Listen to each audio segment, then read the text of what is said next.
एक SCF। NCF क्या है? नेशनल करिकुलम, यानी राष्ट्रीय स्तर की पाठ्यचर्या। फिर हर स्टेट का अपना बोर्ड, हर स्टेट की अपनी SCRT, वो स्टेट करिकुलम बनाती है।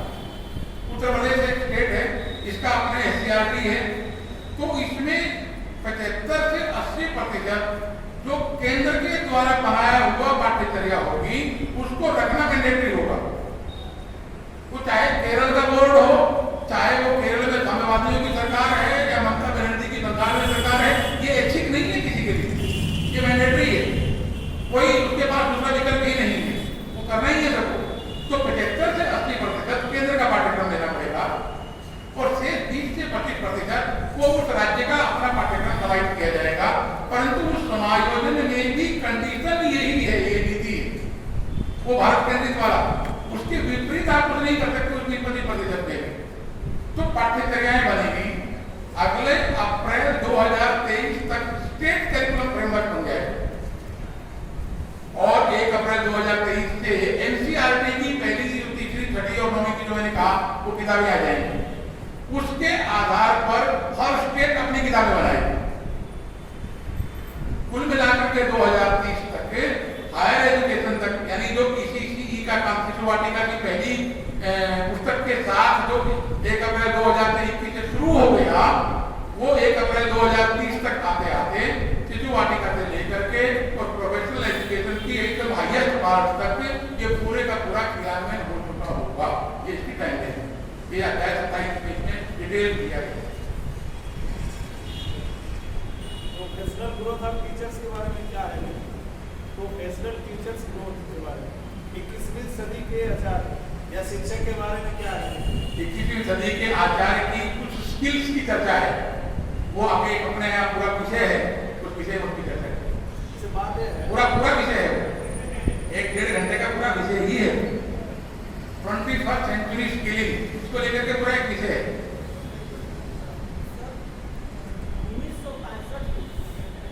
1965 में जो अंग्रेजी शिक्षा ने अपने वहां से हटना और आज की देश में क्या शिक्षा नीति में उस पर कोई विचार है? जब पूरी दुनिया बदल रही है तो आप 1965 को क्यों याद करना चाहते हैं? 70 साल में बहुत कुछ गड़बड़ हुआ है। पहली शिक्षा नीति 1968 में आई, दूसरी 1986 में आई। क्रियान्वयन के लिए जो पहला पाठ्यक्रम तैयार हुआ वो तो 1991 में हुआ। फिर 2005 में एक NCF बनाया गया। बहुत प्रकार की चीजें, डॉक्टर राधाकृष्ण आयोग जो 1951 में बना, मुदलियार कमेटी बनी, कोठारी कमीशन बना, 19 प्रकार की अलग अलग कमेटियां 1951 से लेकर के और 2005 के NCF तक बनाई गई। बहुत प्रकार के विषय है, लंबा इतिहास है वो। आज हम जब सब चीजों को हम कुश्ती के मैदान में उतरे, पहले साबित बनता है आदमी तो क्या करता है? पहलवानों को मालिश करता है।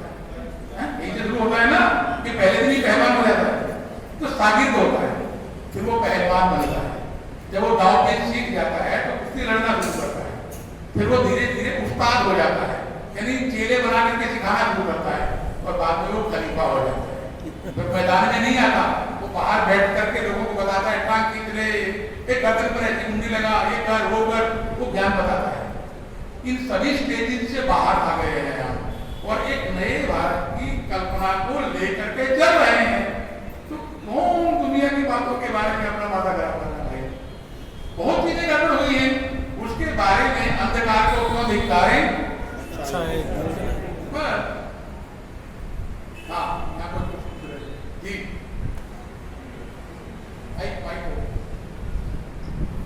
जैसे आज के समय में भी एक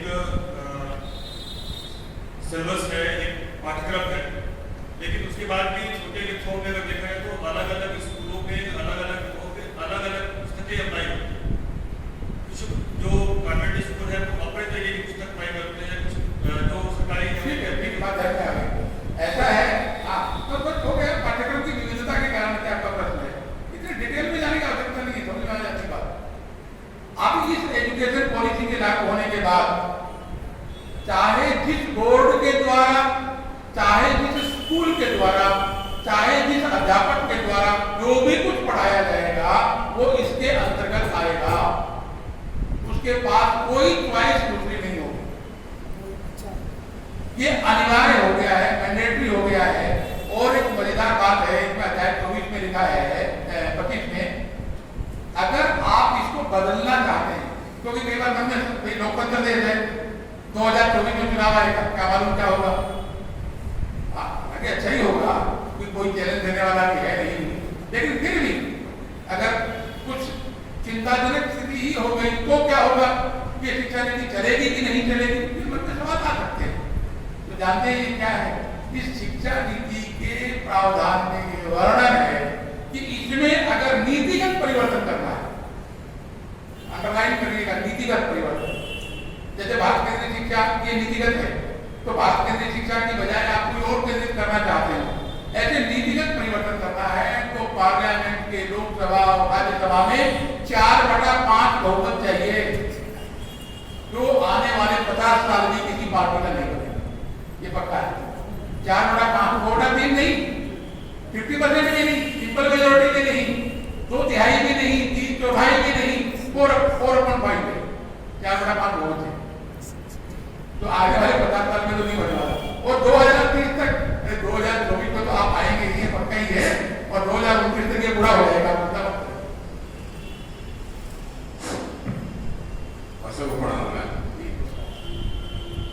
हम ये जानना चाहते हैं कि जो हमारी शिक्षा नीति बनी है और कुछ विश्व के कुछ ऐसे देश हैं जहाँ पर शिक्षा की पद्धतियाँ भिन्न भिन्न हैं, जैसे स्कूली शिक्षा के बाद उनको इस तरह का काउंसिल मिलता है कि वह किस क्षेत्र को चुने, क्योंकि आज का बालक जब शिक्षा प्राप्त करता है या ड्रॉपिंग करते हैं बच्चे किन्हीं कारणों से, तो उनको आगे का रास्ता दिखाई नहीं पड़ता है। तो उसके लिए इसमें क्या है, ये जानने का थोड़ा ऐसा है कि सर दोनों प्रकार की चीजें हैं।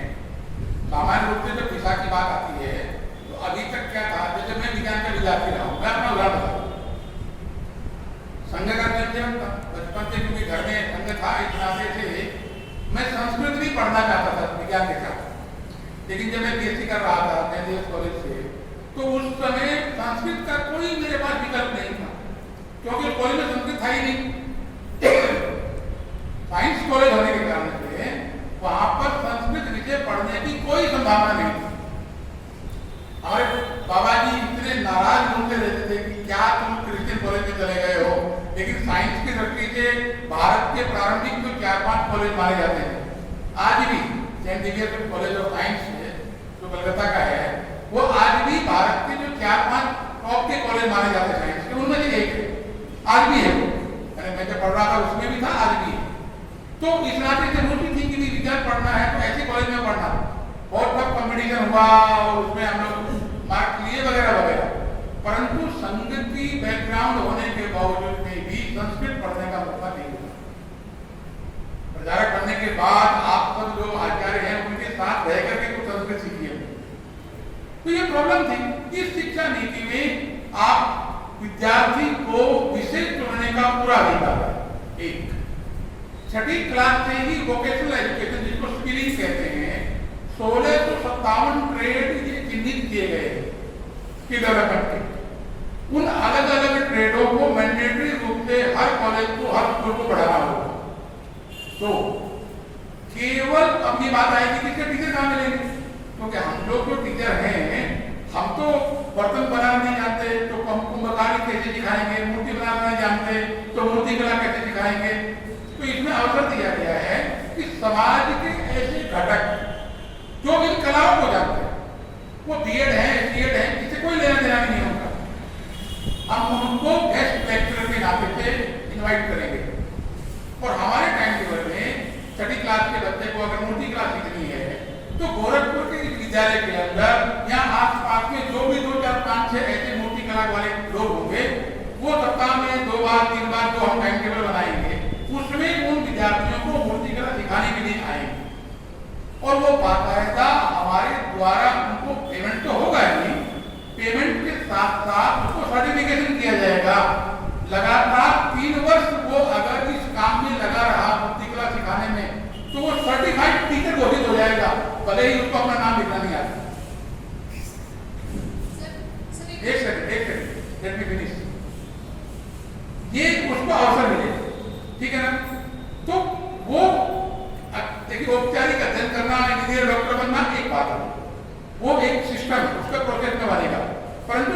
12वीं तक साथ साथ अगर उसने एक कला विशेष सीखी तो कम से कम उसके सामने अंधकार नहीं है कि वो रोजी रोटी कैसे करे। हाँ सर, यूनिवर्सिटी के बारे में, यूनिवर्सिटी के पाठ्यक्रम के संबंध में पूछना था। यूनिवर्सिटी में अभी मैंने ये पढ़ा था कि जो प्रवेश परीक्षा होगी वो समान होगी, लेकिन पाठ्यक्रम के बारे में देखते हैं। अभी प्रोजेक्ट में जो हम पढ़ते हैं गोरखपुर यूनिवर्सिटी का पाठ्यक्रम कुछ और है, दिल्ली का कुछ और है, दिल्ली का कुछ और है, और बाद में जो परीक्षाएं आयोजित की जाती हैं तो समस्याएं होती हैं। तो क्या यूनिवर्सिटी के भी पाठ्यक्रम समान नहीं, समान नहीं होंगे बेटिया। यूनिवर्सिटी एक स्वायत्त शासी संस्था है, हर यूनिवर्सिटी, परंतु इस पूरे हायर एजुकेशन के ऊपर एक कमीशन बनाया जा रहा है। पूरे हायर एजुकेशन, वो किसी चाहे आर्ट साइड का हो, चाहे वो मेडिकल साइड का हो, विज्ञान क्या नाम है, इंजीनियरिंग साइड का हो, मैनेजमेंट साइड का, किसी भी प्रकार का एक हायर कमीशन बन रहा है, उच्च शिक्षा का एक कमीशन। जैसे अभी तक यूजीसी थी जो पाठ्यक्रम को प्रेस्क्राइब करती थी, वेरीफाई करती थी, अप्रूव करती थी, ऐसे ही जो हायर कमीशन है, ये हायर कमीशन के इस राष्ट्रीय शिक्षा नीति के अंतर्गत वो पाठ्यक्रमों का निर्माण करेगा। विश्वविद्यालय को अपने फैकल्टी के हिसाब से, अपने सब्जेक्ट के हिसाब से उन पाठ्यक्रमों की जो एक पूरी लिस्ट बन जाएगी उसमें से सिलेक्शन करने का अधिकार। परंतु एक ओवरऑल एक ब्रॉड पाठ्यक्रम बन गया। अगर मान लीजिए बीएससी का पाठ्यक्रम गोरखपुर विश्वविद्यालय को लेना है तो गोरखपुर विश्वविद्यालय को बीएससी का पाठ्यक्रम वही लेना होगा जो तमिलनाडु विश्वविद्यालय लेगा। क्यों? क्योंकि वो हायर कमीशन के द्वारा अप्रूव्ड पाठ्यक्रम है। विषयों के अनुसार चयन करने की स्वायत्तता विश्वविद्यालय के पास रहेगी, परंतु पाठ्यक्रम पूरे देश का एक होगा। जी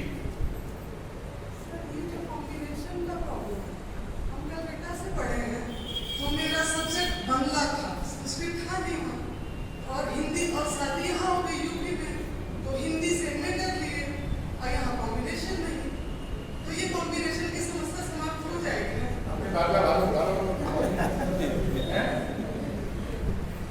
तो ये वो ऐसा है कि इस शिक्षा नीति में ये आग्रह किया गया कक्षा 5 और कक्षा 8 ये शिक्षा मातृभाषा में दी जाए, ये आग्रह है। मैंडेटरी नहीं हो सकता। मैंडेटरी इसलिए नहीं हो सकता कि जो ट्रांसफरेबल पोस्टिंग वाले लोग हैं, केंद्रीय सरकार के विभागों में जो सेवा करते हैं, आज गोरखपुर में है, उसका ट्रांसफर हो गया तमिलनाडु में, तो उसका बच्चा कैसे पढ़ेगा? क्योंकि यहाँ हिंदी माध्यम है, वहाँ तमिल माध्यम होगा, मातृभाषा माध्यम के आधार पर, इसलिए अंग्रेजी माध्यम का ऑप्शन उसके लिए रहेगा। परंतु हर 5वीं और 8वीं कक्षा तक मातृभाषा माध्यम को प्राथमिकता दी जाए, ऐसा सोचने में प्रयोग किया गया है। एक बात। दूसरी बात यह है, इसमें एक विषय आया है 6वें अध्याय में, मल्टीलैंग्वेजिज्म, बहुभाषिकता। उस बहुभाषिकता के आधार पर कुछ कॉम्बिनेशन बनेंगे, एक भाषा, दूसरी भाषा, तीसरी भाषा। अलग अलग राज्यों में उन भाषाओं के कॉम्बिनेशन बनेंगे। उन कॉम्बिनेशन बनाने वाले स्कूलों को अधिक वेटेज दिया जाएगा। गोरखपुर का एक विद्यालय अगर अपने गोरखपुर का एक विद्यालय अपने स्कूल के अंदर अगर मलयालम भाषा सिखाता है तो उस स्कूल को अधिक वेटेज मिलेगा, क्योंकि दक्षिण भारत की इतनी दूर की भाषा जिसका नेचर इससे मिलता ही नहीं है, उसने वो भाषा चयन की। इस नाते से उसका एक पूरा अवसर रहेगा कॉम्बिनेशन बनाने का। तो मल्टीलैंग्वेजिज्म, बहुभाषिकता के आधार पर हर स्कूल को 3 भाषाओं का चयन करने का ये अवसर है। समय हो गया, धन्यवाद। मैं अभी कल तक हूँ आप लोगों के बीच में। आप सबसे अधिकांश लोगों की तो व्यक्तिगत मित्रता पुरानी है हमारी, आप व्यक्तिगत में भी मिल करके बात पूछ सकते। बहुत बहुत धन्यवाद भाई साहब। अभी आगे के सत्रों में भी सबके बीच में सब रहने वाले हैं, तो अन्य जो जिज्ञासा समाधान होगा